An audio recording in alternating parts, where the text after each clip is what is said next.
Hi everyone, hope you are doing well from wherever you're watching this channel, depending on your time zone. Now, yesterday there was a letter that was released by William Samoei Ruto's presidential campaign secretariat, making some claims and stating the reason why William Samoei Ruto might not participate in presidential debate. We did not get time yesterday to do this video, but I think we still have time to do it today. So we want to check into that issue to understand really why is William Samoei Ruto excusing himself from this 2022 presidential debate, if the allegation he's trying to make in that letter is true or not. So let us go through that letter, and after that, at the end, we are going to give our views to understand why William Samoei Ruto, a man who is so much articulative, can decide to miss a presidential debate, which need to help him to sell his manifesto agenda and again articulate the UDA issues if he gets to become the president. Remember again, this is the first time William Ruto is trying on presidents. He has never. So it is a good opportunity. Now this is what the letter is saying. William Samoei Ruto, Presidential Campaign Secretariat, Hustler, Plaza, Ngong Road, PO Box 37500 00100. Thursday, 2nd June 2022. Statement on presidential debate. We have noted with much concern the repeated and continued bias and propaganda in a section of Kenya's mainstream media in abuse of statutory term of license and a violation of constitutional freedoms. We note the unequivocal allocation of coverage compounded by bias framing and a negative profiling of the Kenya Kwanza Alliance campaign and the personalities affiliated to it. While the nefarious intention and the action remain inconsequential to an enlightened people, we demand fair play as matter of right as well as professional decency. Political news is a matter of public interest and is coverage, therefore, by a journalist, media practitioner, or media enterprise, according to the Media Council Act 2013, has to be done fairly, accurate, and with all sides of story being reported. This has been deliberately contravened, consciously ignored, and brazened abuse by the section of the media. We wish to highlight the notorious instance of runway abuse of public bandwidth by Royal Media Services, a license which has converted into platform, especially Citizen TV, Inoro TV, and Inoro Radio, to official campaign mouthpiece of Azimio la Umoja. The Daily Nation complement this abuse by becoming their print counterpart. We expect the media to play their rightful role in cultivating healthy, robust, and inclusive discourse. Our democracy depends on the media to make our political environment less divisive and less toxic. Under the current partisan media environment, we have advised our candidate against participating in presidential debate. Husain Mohamed, MBS, Director of Communication, William Samoei Ruto Presidential Campaign. That is the end. So the only question we are asking on this Punchline today is the allegation Husain Mohamed is trying to make here the real truth on ground? And is it enough to make William Samoei Ruto not to attend the presidential debate? That's what we want to try and answer on this Punchline today. But before we go deep into that, just a quick request. You might be watching this channel, but you're not yet subscribed. So my humble request, please consider subscribing so that another time, once we release a video like this one, you will always get notified. Again, to all our channel subscribers and anyone who drop comment, I must say thank you so much for your unconditional support. Again, I'm requesting you to give this video a thumbs up so that YouTube can recommend our videos to more viewers. Back to our discussion. Now, in the real sense, for someone who is trying for the presidency for the first time, and you get a privilege to go into a presidential debate like the one we will have, normally this is a good privilege for this person to articulate a number of his issues, because so many people are going to listen to this person. The voter, and again, the business community, and other people who have interest in Kenyan politics, so that they can understand what kind of a person will be elected or might become the president. And William Samoei Ruto's reason or decision not to attend the presidential debate, I think it has a number of issues behind that. And the real issue is not about media coverage. I see William Samoei Ruto trying to avoid the kind of baggage that Uhuru had in 2013 and 2017. Remember 2013, there was so many things to do with the land that Uhuru had to answer. But remember, the person who acquired those lands, alikuwa ni baba yake, hakukuwa ni yeye.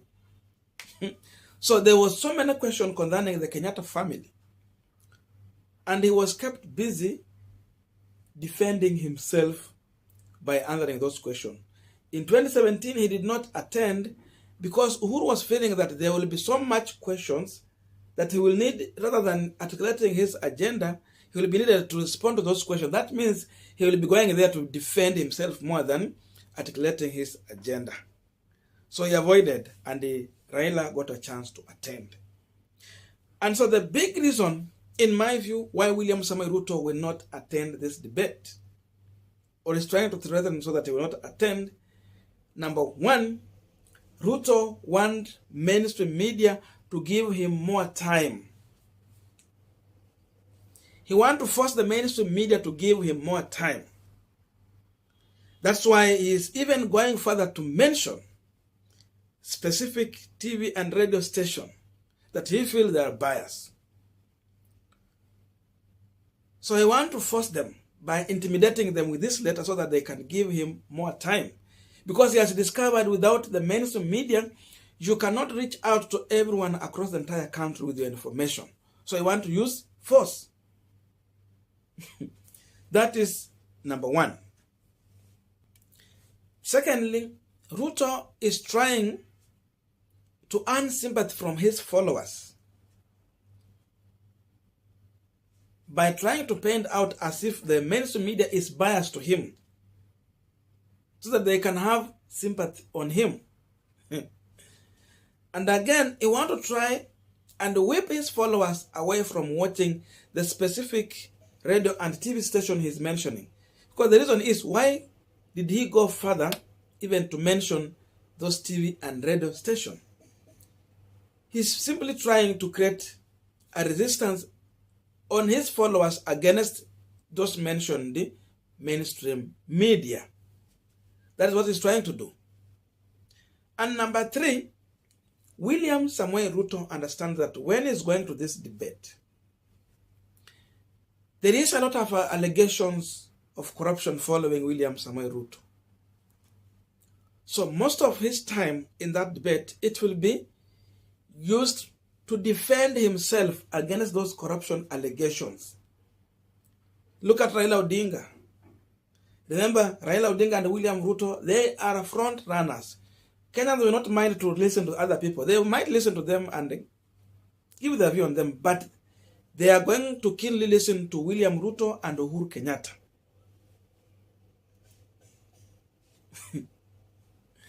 So William Ruto, most of his time will be to defend himself on those corruption cases, rather than articulating his agenda to the people.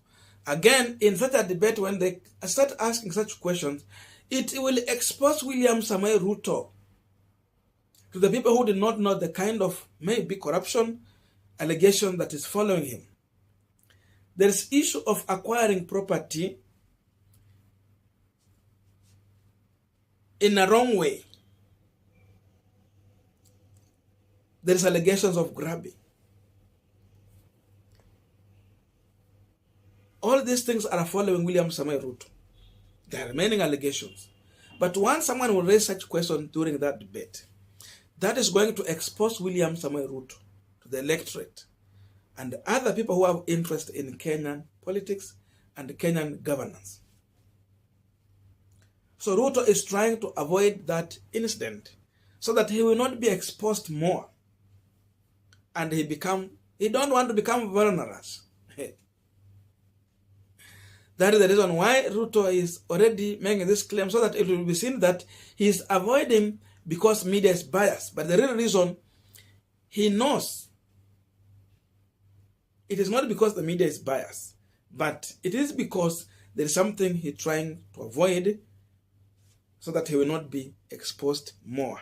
Because, this debate will help the undecided people to make a decision on how they are going to vote. We have people who are going to vote mainly on tribal line, but we have people who are moderate. They want to listen to you and understand you. They are undecided group electorate. So you will convince them maybe through such debate on how you articulate on number of issues.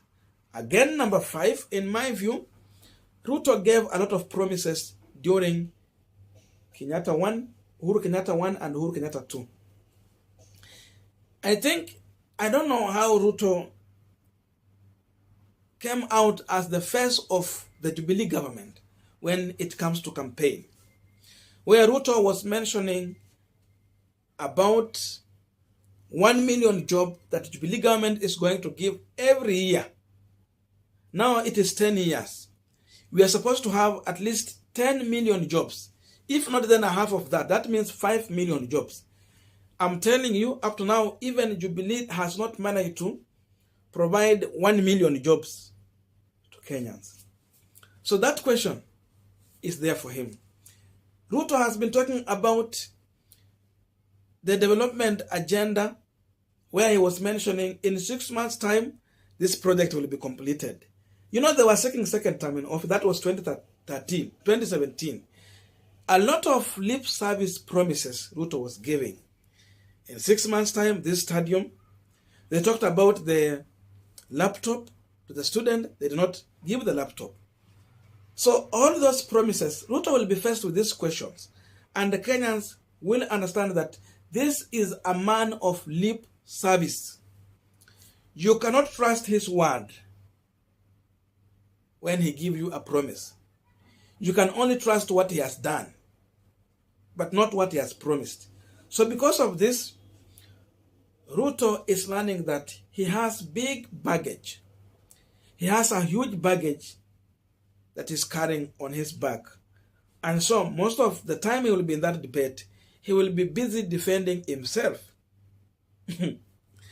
And lastly, in my view, I think Ruto is learning that he has no better chance to win this election.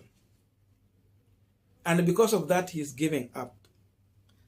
The worst that he is giving up too early. So I don't see the reason why he will attend that debate. There are so many other things I have not mentioned, but I want to stop from there to allow you now to mention other things that I have not mentioned on this platform through the comment section. Otherwise, thank you so much for listening to me up to this far.